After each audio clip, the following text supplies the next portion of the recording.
Calls continue to grow for a ceasefire deal after the bodies of 6 hostages were recovered in Gaza. And thousands of hotel workers go on strike at major hotel chains across the country. The Morning Rundown starts now. From the Straight Arrow News Studio, bringing the stories that matter to you from across the United States and around the world. This is the Morning Rundown. Today is Tuesday, September 3rd. Thank you for joining us. I'm Kara Rucker. Pressure continues to build in Israel for a ceasefire and a deal to release hostages, just days after the bodies of 6 hostages, including 1 Israeli American, were recovered from Gaza. Over the weekend, President Joe Biden criticized Israeli Prime Minister Benjamin Netanyahu for not making enough progress toward an agreement, talking to reporters outside the White House on Sunday. Mr. President, do you think it's time for Prime Minister Netanyahu to do more on this issue? Do you think he's doing enough? No. Protests erupted for the 3rd consecutive day in Jerusalem as thousands demanded that Netanyahu secure a ceasefire and negotiate a hostage release. A court has also ordered workers in Israel's largest union to return to work after a strike on Monday halted industries nationwide. The U.S. is increasing its pressure on Netanyahu. President Biden and Vice President Kamala Harris met with their hostage negotiation team yesterday, with Biden indicating he plans to speak with Netanyahu eventually.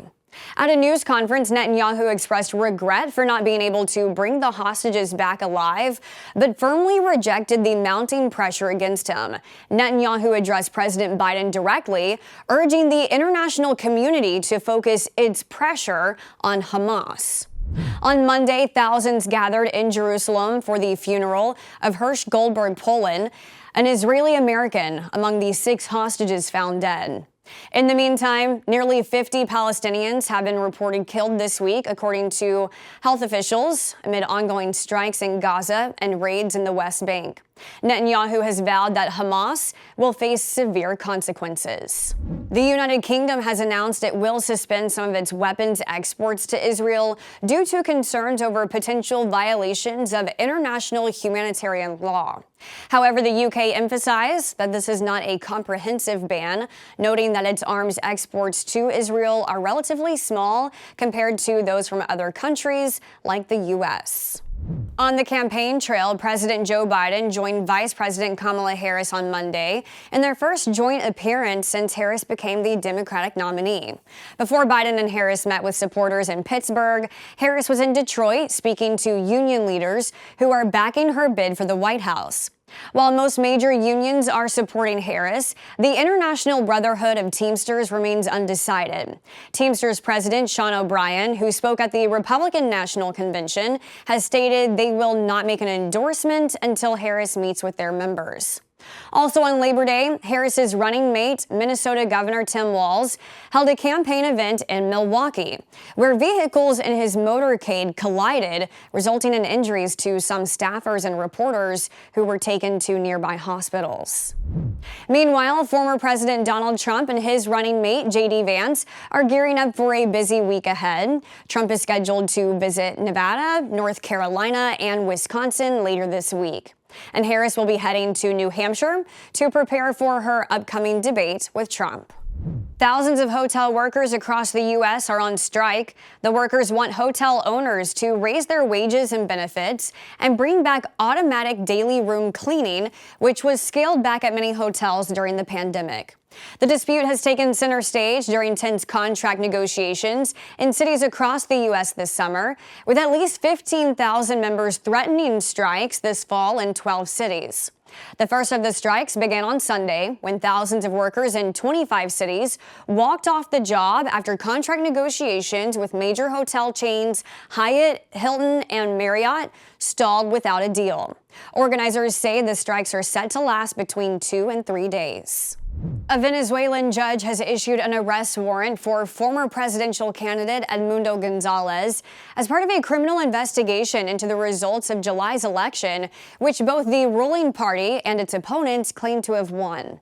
The warrant was issued at the request of authorities, who accused Gonzalez of various crimes, including conspiracy and falsifying documents.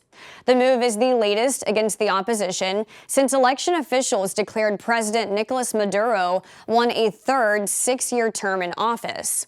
Meanwhile, a plane belonging to Maduro is in Florida after being seized by U.S. authorities in the Dominican Republic. The Justice Department says the plane was illegally bought for $13 million and smuggled out of the U.S. in violation of sanctions and export rules. ESPN, Disney, ABC stations, and streaming services like Hulu have gone dark for millions of DirecTV customers. Disney pulled all of its services from DirecTV on Sunday at a crucial time for sports fans. ESPN was in the middle of airing the U.S. Open tennis tournament and just minutes away from the start of the football game between Louisiana State University and the University of Southern California. This is the second year in a row ESPN has gone off the air during the U.S. Open. The dispute centers on the carriage fees that DirecTV pays Disney to broadcast its programming. DirecTV accuses Disney of, quote, taking an anti-consumer approach by demanding a new deal include bundled services. DirecTV wants to allow customers to be able to take an a la carte approach to subscribing to specific networks, making it easier to lower their cost. In a statement, Disney said, "We will not enter into an agreement that undervalues our portfolio of television channels and programs." Finally this morning, as Netflix continues to take a bite out of the world of live sporting events, the streaming giant crowned its first ever hot dog eating champion during a Labor Day special. Joey Chestnut defeated his competitive eating rival Takeru Kobayashi to win the title in Las Vegas. Chestnut, a 16-time Nathan's Hot Dog Eating Contest winner, ate 83 hot dogs in 10 minutes, beating his own world record of 76, which he set in 2021. Kobayashi totaled 66 hot dogs in what he announced would be his last competition. In addition to a full stomach, Chestnut walked away with $100,000, a trophy, and a championship belt. These are your top stories for this Tuesday. Before we go, we do want to make a correction to a story we reported on Friday.